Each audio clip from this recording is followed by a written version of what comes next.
अस्सलाम वालेकुम। Next lecture में इंशाल्लाह स्टार्ट कर रहे हैं हम adiabatic equation.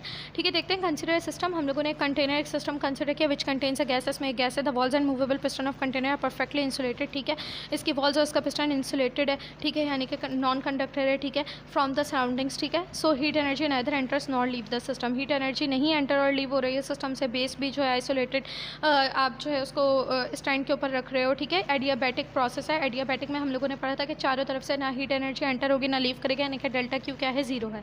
It means that work done under adiabatic process possibly only at the cost of its internal energy. और ये हम लोग डेरिवेशन कर चुके हैं कि जितना भी वर्क डन होता है वो सिर्फ और सिर्फ किसकी बेसिस पर होता है। हम लोगों ने पढ़ा था कि इंटरनल एनर्जी जो है, इसमें हमारे पास इंटरनल एनर्जी आपकी बुक में यू से शो किया हुआ है, बहुत सारी बुक्स में ई से भी शो होता है। वो सिर्फ और सिर्फ किसके अकाउंट पर है, आपके पास डेल्टा डब्ल्यू के। ये इक्वेशन हम लोग एडियाबैटिक प्रोसेस में निकाल चुके हैं। आप पढ़ सकते हैं, जाकर दोबारा से टैली कर सकते हैं। इंटरनल एनर्जी जो है, जो वर्क डन है पूरा का पूरा in terms of internal energy आपके पास आएगा। ठीक है, अच्छा आगे देखते हैं। ड्यूरिंग द आगे देखते हैं during the compression and expansion of the system. ठीक है, जब सिस्टम कंप्रेस या एक्सपेंड होगा, ठीक है, तो आपके पास इस तरह से होता है ना फॉर्मूला। देखो ये दोबारा से लिखा हुआ है यहाँ पर, delta Q is equal to delta U plus delta W. ठीक है, according to first law of thermodynamics हमारे पास इक्वेशन कुछ इस तरह से होती है। अगर आप डेल्टा क्यू को जीरो पुट कर दोगे तो zero is equal to delta U plus delta W. ठीक है, और डेल्टा डब्ल्यू इधर प्लस हो रहा है, उधर आकर माइनस हो जाएगा, तो minus delta W is equal to delta U. वही वाली बात आ गई जो मैंने अभी लास्ट पेज पर आपको बताई है। ठीक है, इस तरह से मेरे पास ये वाली चीज़ आ गई है। ठीक है, अब मैंने क्या किया, जस्ट डेल्टा डब्ल्यू जो मैंने कहा, delta U is equal to minus delta W. Minus delta W की जगह पर मैंने क्या पुट कर दिया, delta U is equal to minus P delta V, क्योंकि डब्ल्यू का फॉर्मूला होता है हमारे पास पी डेल्टा वी। सही है, डेल्टा वी, सॉरी। ठीक है, ठीक है, यहाँ तक के हम लोग देख चुके थे। वैसे भी एडियाबैटिक प्रोसेस में सब कुछ रिपीटेड है। आगे देखते हैं, इसको हम लोगों ने एक इक्वेशन कह दिया 10.13। आगे हम लोग देखते हैं according to molar specific heat at constant volume. ठीक है, कांस्टेंट वॉल्यूम पर अगर हम मोलर स्पेसिफिक हीट की बात करें, मोलर स्पेसिफिक हीट की, ठीक है, तो उसका फॉर्मूला हमारे पास कुछ इस तरह से आ गया था, delta Q is equal to N C V delta T. क्यों, क्योंकि इसका फॉर्मूला हमारे पास C V is equal to कुछ इस तरह से बना था, delta Q upon N delta T. ठीक है, एन डेल्टा टी इधर मल्टीप्लाई हो रहा है, उधर जाकर इधर डिवाइड हो रहा है, उधर जाकर मल्टीप्लाई हो जाएगा। C V N delta T is equals to आपके पास आ जाएगा डेल्टा क्यू। ठीक है, ये आपके पास आ गई इक्वेशन किसके थ्रू, मोलर यानी कि नंबर ऑफ मोल्स इस्तेमाल हो रहा है, मास इस्तेमाल नहीं हो रहा। Molar specific heat at constant volume पर। ठीक है, एट कांस्टेंट वॉल्यूम पर। आगे मूव करते हैं। अब हमारे पास एक ये इक्वेशन है। ठीक है, अब देखते हैं but first law of thermodynamics under isochoric process. पहले हम लोगों ने बात की आइसोकोरिक प्रोसेस की। आइसोकोरिक प्रोसेस में क्योंकि यहाँ पर मैंने कांस्टेंट वॉल्यूम वाली हीट कैपेसिटी ली है ना, कांस्टेंट वॉल्यूम वाली हीट ली है मैंने, हीट कैपेसिटी ली है, मोलर स्पेसिफिक हीट कैपेसिटी ली है, तो मैंने यहाँ पर प्रोसेस पे आइसोकोरिक इस्तेमाल किया, यानी कि जिसमें क्या कांस्टेंट था, क्या सेम था, क्या कांस्टेंट था आपके पास, वॉल्यूम। ठीक है, तो चलो अब देखते हैं। उसके अकॉर्डिंग मेरे पास आया था delta Q is equals to delta U. ठीक है, क्योंकि delta Q is equals to delta U plus delta W आपके पास क्या हो गया था, जीरो हो गया था, क्योंकि डब्ल्यू का फॉर्मूला होता है पी डेल्टा वी, और डेल्टा वी जीरो हो गया था आइसोकोरिक प्रोसेस में, तो डेल्टा डब्ल्यू पूरा जीरो हो गया और डेल्टा क्यू आपके पास बच गया था delta Q plus delta U के इक्वल। ठीक है, अच्छा अब मैं क्या करूँगी देखना, मैंने इस्तेमाल किया आइसोकोरिक प्रोसेस की इक्वेशन को। ठीक है, फिर मैंने कहा कॉन्स्टेंट वॉल्यूम पर जो molar specific heat capacity I थी वो ये आई थी, और मैं क्या करूँगी, और मैं डेल्टा क्यू की जगह इसकी वैल्यू पुट कर दूँगी इस वाली इक्वेशन में। ठीक है, इक्वल है ना, delta Q is equals to delta U. ठीक है, क्या है इक्वल है मेरे पास, delta Q is equals to delta U.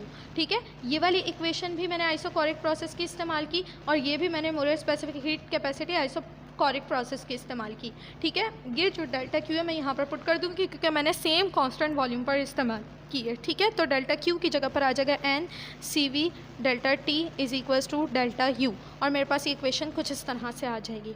ठीक है, अब देखना, अब मैंने यहाँ से क्या निकाली, डेल्टा यू की वैल्यू निकाली। अब इस डेल्टा यू की वैल्यू को मैं पुट कर दूँगी इक्वेशन 10.13 में, और ये इक्वेशन मेरे पास बन जाएगी, डेल्टा यू की जगह पर ये पूरी वैल्यू आ जाएगी। ठीक है, नहीं सॉरी, इधर डेल्टा यू की जगह पर इस इक्वेशन में पुट कर रही हूँ ना, इस इक्वेशन में मैंने ये डेल्टा यू की वैल्यू पुट करनी है। ठीक है, तो क्या होगा, इस डेल्टा यू की जगह पर ये वाली पूरी वैल्यू आ जाएगी। ठीक है, आ गई, ये वाली इक्वेशन हम यहाँ पर बना रहे हैं। ठीक है, ये वाली जो डेल्टा यू की वैल्यू थी हमने यहाँ पर पुट की, और ये वाली इक्वेशन ये बन गई। ठीक है, ये हमारे पास आ गई डेल्टा यू की वैल्यू। उसके बाद यहाँ पर था minus P delta V as it is. ठीक है, तो ये इक्वेशन डेल्टा यू की वैल्यू यहाँ से पुट करने के बाद मेरे पास इस तरह से बन गई है।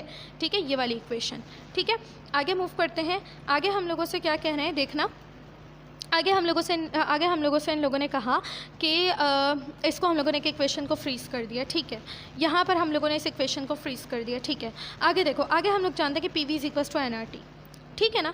अच्छा, अब अगर मैं क्या करूं, अगर मैं कांस्टेंट वॉल्यूम की बात करूं, वॉल्यूम को मैंने कांस्टेंट रखा है, ठीक है, लेकिन फिर क्या होगा, प्रेशर में चेंज आएगा। एक चीज़ अगर कांस्टेंट है तो प्रेशर टेम्परेचर दोनों में चेंज आ जाएगा, वॉल्यूम आपका कांस्टेंट है, ठीक है। तो यही इक्वेशन इसमें पी के साथ डेल्टा लग जाएगा, टी के साथ डेल्टा लग जाएगा, एन और आर कांस्टेंट है, वॉल्यूम आपने कांस्टेंट रखा है, ठीक है। तो अब आपके पास इक्वेशन कुछ इस तरह से बन गई, ठीक है। इससे आपने क्या निकाला, इस वाली इक्वेशन से आपने निकाला डेल्टा टी, ठीक है। एन और आर इधर मल्टीप्लाई हो रहे हैं, उधर जाकर क्या हो जाएंगे, डिवाइड हो जाएंगे, और ये डेल्टा टी आपके पास इक्वल आ जाएगा V delta P upon N R के, ठीक है। इस डेल्टा टी को अब मैं क्या करूँगी, substitute this value of delta T in equation this, ठीक है। इस डेल्टा टी को, ये वाली इक्वेशन जो हमने यहाँ पर फ्रीज की थी, इधर मैं इस डेल्टा टी की वैल्यू को पुट कर दूंगी, ठीक है। और ये वाली इक्वेशन मेरे पास कुछ इस तरह से बन जाएगी, ठीक है। क्या बनेगी, N C V as it is, delta T की जगह पर पुट कर दिया मैंने, ये आ गया, ठीक है। फिर minus P delta V as it is, ठीक है। इक्वेशन मेरे पास कुछ इस तरह से बन गई, ठीक है। अब बहुत सिंपल सा है, आगे कोई मुश्किल वाली चीज़ नहीं है, बस डायरेक्ट हमने देखना है क्या क्या पॉसिबिलिटीज़ हैं, ठीक है।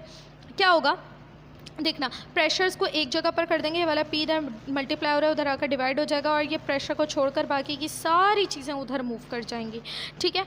क्या होगा आपके पास, यहाँ पर डेल्टा वी है पहले से, ठीक है, डेल्टा वी है पहले से, यहाँ पे वी मल्टीप्लाई हो रहा था, वहाँ जाकर डेल्टा वी से क्या हो जाएगा, डिवाइड हो जाएगा, वीस को मैंने एक तरफ कर दिया, ठीक है, आ गया डेल्टा वी अपॉन वी।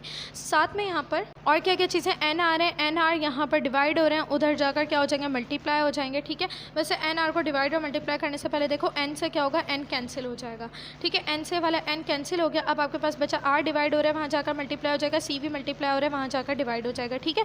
इस तरह आर जो है वहाँ न्यूमिनेटर में आ गया आपके पास ऊपर, और सी वी जो है यहाँ पर डिनोमिनेटर में आ गया नीचे, ठीक है। क्या हुआ, एन से एन कैंसिल, सी वी नीचे आ गया, और उसके अलावा ये जो v है ये भी नीचे आ गया, ये जो r है नीचे था ये ऊपर चला गया, और यहाँ पर डेल्टा v पहले से था, और ये जो माइनस p था ये आपके पास उस तरफ मूव कर गया, डेल्टा p के नीचे आ गया, ठीक है। इस तरह से आपके पास इक्वेशन कुछ इस तरह से बन गई, माइनस पहले से था तो ये माइनस यहाँ पर एज इट इज़ है, ठीक है।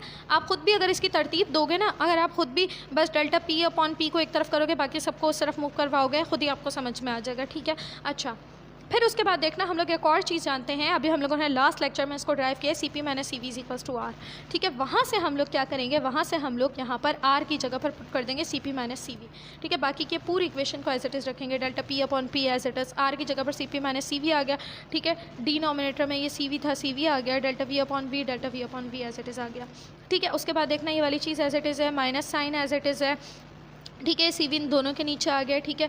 तो ये बन गया C P upon C V, ठीक है, minus C V upon C V, ठीक है। ये सी वी दोनों के नीचे डिस्ट्रीब्यूट हो गया, सी वी से सी वी कैंसिल, यहाँ पर आपके पास बच गया 1, और ये बच गया C P upon C V, ठीक है। तो इस तरह इन दोनों के डिस्ट्रीब्यूट होने के बाद आपके पास बच गया C P upon C V minus 1, ठीक है।